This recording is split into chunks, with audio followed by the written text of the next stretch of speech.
Cardiac rehabilitation is a tailor-made, individualised support package that we provide to patients with cardiovascular disease, particularly patients after they've had a heart attack or an admission with heart failure. It's really important that we focus on a patient's individual recovery once they come out of hospital, and it forms that sort of long-term plan of recovery. The reason I wound up in cardiac rehab was out of the blue. I had a cardiac arrest. Previous to that, I was fit and healthy. It was a big surprise and a hell of a knock to my confidence, I can tell you. So scared when I first walked through that door, not for the assessment, but for my first class.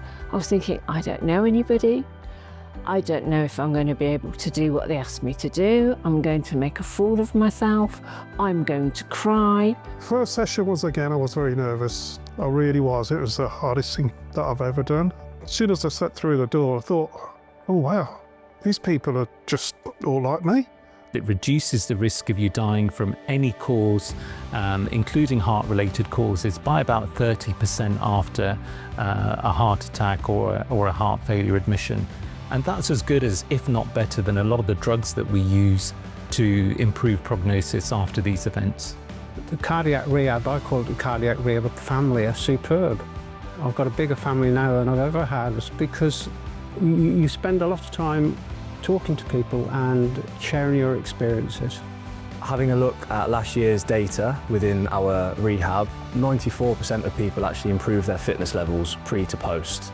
So it shows the massive impact that exercise can have. I'd be lucky to be still alive, sort of at 80, if I hadn't stuck to the programme and had the support from all the staff, the exercise physiologists, the volunteers. You come here not knowing, and you come here almost frightened. Something's happened to you that you really weren't expecting. And people speak to you and say, oh, that's normal. That's normal. We'll take it on from here. And you end up going away from here thinking, do you know what? I'm okay. Life's going to be all right. And that's a big thing. I'm very, very grateful for here because I know that I wouldn't survive.